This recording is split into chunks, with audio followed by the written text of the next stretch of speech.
pakai. Jangan kamu khawatir, Bapa di surga memelihara. Aku tidak khawatir, burung di udara Dia pelihara. Aku tidak khawatir, bunga di padang Dia hiasi.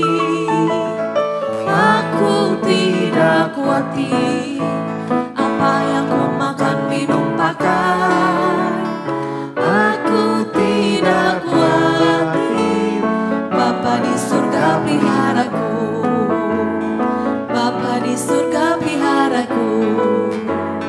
Bapa di surga peliharaku.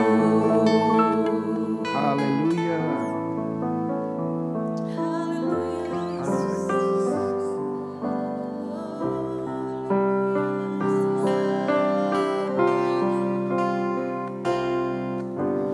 Ku jadikan hati ini untuk kediaman-Mu. Ku serahkan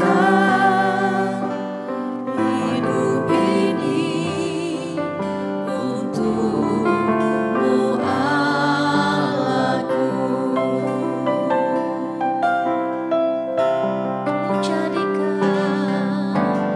Ku jadikan hati ini untuk kediaman-Mu. Ku serahkan hidup ini untuk-Mu, Allahku. Di hati inilah rumah-Mu, di hati inilah bait-Mu. Dimanapun ku kan berada, senantiasa Kau pun ada. Di hati inilah rumah-Mu, di hati inilah bait-Mu, di hati inilah bait-Mu. Dimanapun ku kan berada, senantiasa Kau pun ada. Kembali katakan, ku jadikan hati ini, ku jadikan hati ini untuk kediaman-Mu. Kami serahkan hidup kami, Tuhan. Serahkan hidup ini untuk-Mu, Allahku. Di hati inilah rumah-Mu, yes Lord. Di hati inilah bait-Mu. Dimanapun ku kan berada, senantiasa Kau pun ada.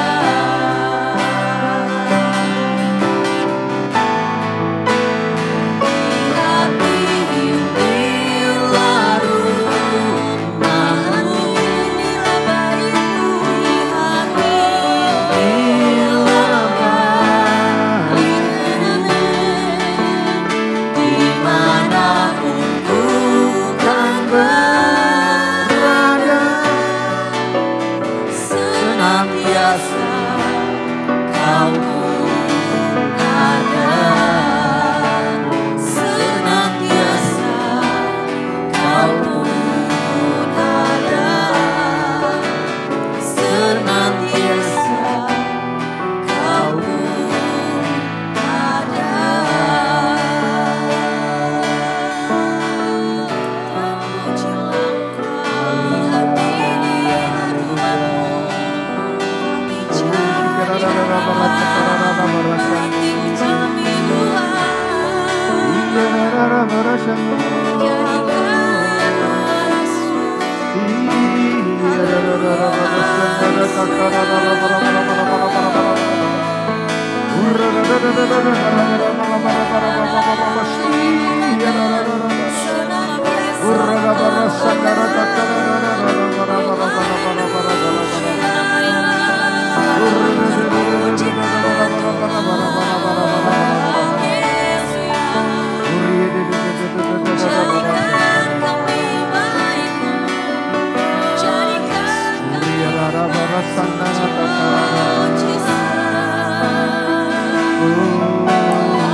Kami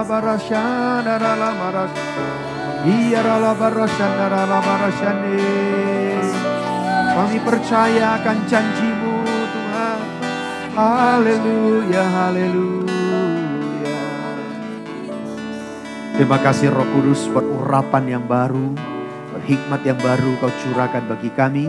Sehingga Tuhan, kekuatan daripada Allah terus melimpah dalam kehidupan kami. Sehingga kami terus boleh percaya dan menantikan janji-janji-Mu digenapi dalam setiap kami. Terima kasih Bapa. Dan saat ini Tuhan, kami kembali akan belajar. Kami belajar di mana Tuhan berada. Kami pun ada di situ. Itulah menjadi kerinduan kami. Oleh karena itu Tuhan, berikan kami hikmat dan urapan yang baru. Dan biar Tuhan sampaikan pesan-pesan-Mu bagi kami. Supaya kami bukannya pendengar, tapi kami akan menjadi pelaku-pelaku firman-Mu. Ketika setiap kami melakukan firman Tuhan dengan penuh kepercayaan kami, maka kami yakin percaya apa yang dijanjikan akan tergenapi dalam hidup kami. Berbicaralah, kami siap ya Tuhan. Urapi hamba-Mu, urapi kami semuanya. Dalam nama Yesus kami siap terima firman-Mu. Haleluya. Amin.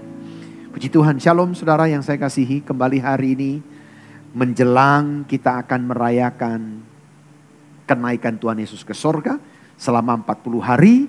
Alkitab mencatat setelah dia bangkit dari antara orang mati selama 40 hari. Ada 500 orang yang dicatat di Alkitab. Yang dikunjungi oleh Tuhan secara pribadi. Dan terutama murid-muridnya Tuhan Yesus dikunjungi, dilawat, dipulihkan. Dan disembuhkan. Sehingga siap menyelesaikan amanat agung. Dan saya ingin percaya hari-hari ini di mana kita akan mempersiapkan diri kita untuk memperingati kenaikan Tuhan Yesus ke surga. Yesus naik ke surga tidak meninggalkan kita menjadi yatim piatu. Tapi dia meninggalkan kita, dia menyediakan tempat. Kalau tempat kita semua masing-masing sudah tersedia, nanti kita akan menempati rumah masa depan kita untuk selama-lamanya. Nah hari ini kita akan belajar di manakah aku berada. Kamu pun berada. Apakah saudara rindu di mana Yesus berada, kita ada di situ. Yohanes 14 ayat 1 sampai ayatnya yang ketiga katakan begini. Janganlah gelisah hatimu, percayalah kepada Allah, percayalah juga kepadaku, kata Tuhan Yesus. Di rumah Bapakku banyak tempat tinggal. Jika tidak demikian tentu aku mengatakannya kepadamu. Sebab aku pergi ke situ untuk menyediakan tempat bagimu. Dan apabila aku telah pergi ke situ dan telah menyediakan tempat bagimu, aku akan datang kembali dan membawa kamu ke tempatku supaya di tempat di mana aku berada, kata Tuhan Yesus, kamu pun, setiap kita pun berada di situ. Yang rindu katakan amin. Nah saudara, apa maknanya dari pernyataan Tuhan Yesus ini saudara? Ya, nah kita akan belajar hari ini. Yang pertama saudara, janganlah gelisah hatimu. Yang pertama, Kristus menginginkan murid-muridnya untuk tetap berani. Pada waktu mereka berpikir bahwa segala sesuatu ada dalam kekacauan yang terbesar, banyak orang berpikir tentang memiliki iman, saudara. Tetapi seringkali mereka mengatur dirinya sendiri dan tak membiarkan Tuhan melakukan bagiannya, saudara. Nah, dengan kata lain, Tuhan hanyalah ilusi proyeksi. Gambaran dari pikiran yang diproyeksikan saudara. Bukan realitas iman. Jikalau pimpinan Tuhan menyusahkan hidupnya. Maka ia akan meninggalkannya dan mencari Allah lain. Dengan demikian Allah menjadi tempat pelarian. Untuk mencari apa yang cocok dengan keinginannya saudara. Hanya dengan true fight. Iman yang sejati. Ya. Yang mampu membuat manusia hidup secara real. Dan momen ini dari ayat ini bukanlah, ya, janganlah mulai menjadi gelisah, tetapi berhentilah gelisah. Atau janganlah gelisah terus. Saudara, nubuat bahwa Petrus akan menyangkal Yesus sebanyak 3 kali. Menunjukkan akan adanya pencobaan yang hebat. Dan ini membuat mereka gelisah tentunya saudara, sebagai murid-murid Tuhan Yesus waktu itu. Di samping itu Yesus juga menubuatkan bahwa ia akan meninggalkan mereka. Dan ke tempat ia pergi mereka tidak bisa menyusulnya. Nanti saudara bisa baca di Yohanes 13 ayat 31 sampai 33 saudara. Bagi para murid yang telah meninggalkan segala sesuatu dan mengikut Yesus, ini tentu jadi problem. Nanti saudara bisa baca di Matius 4 ayat 20, 22 dan juga Matius 19 ayat 27. Berita itu tentu membuat mereka gelisah. Nah saudara, dan Yesus tahu bahwa mereka dan beberapa jam lagi kegelisahan itu bahkan akan makin bertambah. Karena itu ia mengucapkan kata-kata ini. Bagian yang kedua, ia menunjukkan bahwa dalam penderitaan di mana kita tidak bisa melihat apapun selain kegelapan, kita tetap tidak boleh gelisah. Tetapi harus tetap percaya. Yang mau boleh katakan amin saudara. Nah hal yang kedua saudara, percayalah kepada Allah, percaya jugalah kepadaku. Statement ini pernyataan Tuhan Yesus saudara. 2.1, kita harus percaya kepada Allah dan kepada Kristus. Kedua kata percayalah dalam ayat ini, dalam bahasa Yunaninya bisa diterjemahkan sebagai indikatif pernyataan. Ya, indikatif atau pernyataan, kamu percaya kepada Allah atau kepada aku. Atau imperatif perintahnya adalah percayalah kepada Allah atau aku. Nah para murid itu tentu sudah percaya kepada Allah. Dan sekarang Yesus menyuruh mereka juga percaya kepada Dia. Ini memang sesuatu yang tidak mudah saudara. Tetapi dalam Markus 11 ayat 22, murid-murid juga diperintahkan oleh Yesus untuk percaya kepada Allah. Yang ini pasti adalah perintah. Jadi kalau Yohanes 14 ayat 1b-nya, ini bagian pertama juga diterjemahkan sebagai perintah. Itu bisa dipertanggungjawabkan. Tidak ada orang bisa beriman kepada salah satu saja. Begitulah hubungan antara Allah dan Kristus. Sehingga iman kepada yang satu melibatkan atau menyebabkan iman kepada kedua-duanya saudara. Apakah iman mulai dari sisi manusia atau dari ilahi? Iman itu akan mendapati dirinya mencakup Bapa dan anak. Atau kedua-duanya saudara. Demikianlah ketika Kristus muncul dalam dunia kita. Mereka menyampaikan iman. Ya, mereka yang mempunyai iman maksud saya. Yang sejati kepada Allah dengan rela. Atau mudah percaya kepadanya. Dan mereka yang tidak mempunyai iman yang sejati tentunya menolak saudara. Saudara ada di posisi yang mana? Yang mempunyai iman itu percaya atau menolak Tuhan Yesus. Iman kepada anak yang telah berinkarnasi dan yang kelihatan merupakan ujian iman kepada Bapa yang tak kelihatan dan kekal. Poin 2.2 saudara. Ini membuktikan bahwa Yesus adalah Allah. Nah kitab suci melarang kita untuk percaya kepada manusia. Bahkan terkutuk saudara. Tetapi menyuruh kita percaya hanya kepada Allah. Nanti saudara bisa baca juga Yesaya 31 ayat 1, Yeremia 17 ayat 5 sampai 8. Bahwa di sini Yesus menyuruh murid-muridnya percaya kepadanya. Menunjukkan bahwa Yesus adalah Allah. 2.3, percaya adalah kewajiban utama kita. Ya, bagi setiap kita kepada Allah. Tetapi tidak bagi kita kecuali oleh iman. Di sana ada juru selamat, tetapi tidak bagi kita kecuali oleh iman, saudara. Nah, tanpa kasih bukan apa-apa. Dan adalah sama benarnya bahwa tanpa iman kita bukan apa-apa. Bukan apa-apa bagi Allah dan Kristus. Dan dalam persoalan penyelamatan mereka bukan apa-apa bagi kita, tetapi oleh iman, ya, tapi oleh iman mereka adalah milik kita. Karena itu kewajiban utama kita adalah percaya. Hal yang ketiga, saudara, di rumah Bapakku banyak tempat tinggal. Penjelasan ini Yesus berikan dengan maksud untuk menolong setiap kita supaya kita dapat lebih percaya kepadanya. Dia pergi untuk menyediakan tempat buat saya dan saudara. Dan dia akan kembali untuk menjemput setiap kita. Janji ini bahwa mereka akan memperoleh suatu tempat tinggal bersama dengan Allah, dapat menenangkan hati kita semuanya. Saudara, sekali lagi, percayalah bahwa Tuhan berjanji bahwa kita punya rumah masa depan untuk kekekalan. Kalau rumah itu selesai, kita akan menempatinya untuk selama-lamanya. Dan saya berharap berita ini bisa menenangkan, meneduhkan hati kita. Nah, di dalam ayat ini, sorga disebut rumah Bapa Tuhan kita Yesus Kristus. Yang Yesus tekankan adalah banyaknya ruangan-ruangan itu. Cukup untuk setiap mereka, setiap kita, cukup untuk setiap kita di rumah Bapa, jelas menunjukkan pada sorga. Dan Yesus mengatakan bahwa di sorga ada banyak tempat tinggal bagi kita. Jangan khawatir, selama kita mau hidup dalam kebenaran, tempat tersedia bagi kita. Ya, nah kita akan lihat poin yang ketiga. Ini tidak menunjukkan pada perdebatan tingkat kemuliaan, tetapi pada cukupnya tempat di sorga bagi semua orang percaya. Hal yang kedua, saudara, ini menunjukkan bahwa surga dan neraka adalah suatu tempat atau lokasi, bukan sekedar suatu kondisi.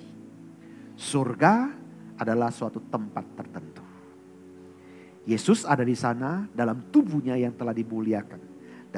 Di dalam ayat 2-3, versi Kitab Suci Indonesia, kata tempat muncul 5 kali. Dan ini menunjukkan bahwa surga betul-betul merupakan suatu tempat. Dan konsekuensinya demikian juga dengan neraka, saudara. Mengatakan bahwa surga dan neraka bukanlah suatu lokasi, tetapi hanya suatu kondisi, menunjukkan suatu kebodohan untuk orang-orang yang percaya. Dan setiap sikap tidak peduli pada kitab suci, saudara. Yang ketiga, saudara, ini menunjukkan suatu tempat tinggal yang tetap. Yang dipikirkan adalah hidup yang menetap dan bukanlah hidup yang mengembara. Yesus tahu sepenuhnya kehidupan mengembara yang bagaimana yang akan dijalani oleh para murid-muridnya. Pergi ke negara yang asing dan jauh. Mereka akan pergi ke tempat di mana ia sendiri tidak pernah pergi.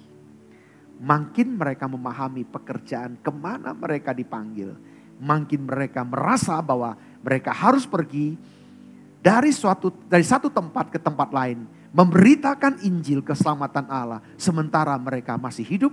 Bagi orang-orang yang terus bergerak seperti ini, janji tentang tempat istirahat yang sejati adalah janji untuk mereka yang membutuhkan. Frase ini dengan jelas menunjukkan ke sorga, karena di sanalah Yesus harus pergi untuk menyediakan tempat bagi kita semua. Nanti saudara bisa baca di Matius 6 ayat 9, saudara bandingkan dengan Mazmur 33 ayat 13 ayat 14 dan juga Yesaya 63 ayat yang ke-15, saudara. Nah, Allah mempunyai tempat tinggal yang ada, banyak ruangan di mana nantinya akan tinggal keluarga Allah. Yang ada di dalam dunia sekarang ini, ya seperti di Efesus 2 ayat 19. Di sini kita tidak mempunyai tempat tinggal yang tetap, ya. Kalau nanti ini yang sementara dibongkar, kita akan pergi, saudara. Nah, Ibrani 13, 14 sampai dibacanya. Sepasti Kristus terangkat ke sorga, sedemikian jugalah dia akan kembali dari kehadiran Allah untuk menjemput saya dan saudara agar kita tinggal bersama-sama dengan dia di sorga. Yang mau boleh katakan amin, saudara, ya. Yohanes 17 ayat 24. Di tempat yang telah disediakan untuk mereka. Inilah pengharapan orang Kristen di perjanjian baru. Dan semua orang percaya dewasa ini. Tujuan utama dari kedatangan kembali Tuhan Yesus ialah agar orang percaya dapat bersama-sama dengan dia untuk selama-lamanya. Poin yang keempat, saudara, hal yang keempat. Sebab aku pergi ke situ menyediakan tempat bagimu. Dia menantang iman setiap kita. Dan iman kita juga. Dia berkata, jika tidak demikian, tentu aku mengatakannya kepadamu. Yesus jujur dan terbuka dengan kita semua dan dengan kita semua. Bagaimana kita menanggapi keterbukaannya Yesus? Harap dengan iman, bukan dengan kegelisahan, saudara. Dia pergi ke situ untuk menyediakan tempat bagi mereka. Ada 2 tafsiran dari kalimat ini, saudara. Pertama, Bahwa di situ dia bekerja dan mendirikan suatu tempat. Suatu bagi kita. Ya, bagi setiap kita. Yang kedua, saudara, bahwa kepergiannya sendiri, yaitu kematiannya, kebangkitannya, dan kenaikannya ke sorga, menyediakan tempat bagi kita semua. Amin, saudara. Nah, ini yang Tuhan Yesus janjikan kepada kita. Nah, tafsiran yang kedua lebih sesuai dengan beban nats ini, saudara. Dalam ajaran ini, dia menyiapkan mereka untuk menghadapi kematiannya. Mereka harus mengerti bahwa kematian bukanlah sia-sia. Kematiannya membawa hasil yang amat besar bagi mereka. Yesus sempat mengajar kalau biji gandum satu ini tetap cuma satu, akan tetap cuma satu. Tapi kalau dia mati, dia akan menghasilkan buah yang banyak. Dia biji yang banyak. Nah, kalau dikatakan pergi ke situ, maka ia hanya bisa menunjukkan pergi ke sorga. Tetapi kalau dikatakan pergi, maka ia bisa mencakup lebih banyak arti. Dalam kata pergi dalam ayat ini tercakup hal-hal sebagai berikut.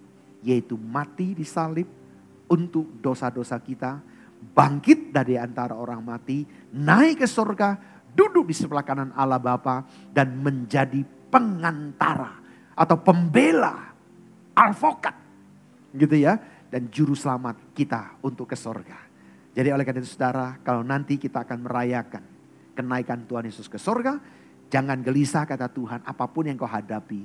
Tuhan tidak meninggalkan kita yatim piatu. Tapi justru Yesus naik ke sorga menjadi pengantara. Bahkan menjadi pembela. Walaupun kehidupan apapun yang terjadi. Yesus senantiasa membela kita. Bahkan dia menjadi juru syafaat untuk kita semuanya. Mari kita berdoa. Bapa, banyak hal yang terjadi dalam kehidupan kami. Dalam memperingati kenaikan Tuhan Yesus ke sorga. Biar seluruh umat-umat-Mu, setiap kami boleh lebih mengerti. Kalau Yesus pergi naik ke sorga, dia tidak meninggalkan kami yatim piatu. Dia menyediakan tempat, dia bekerja sampai hari ini.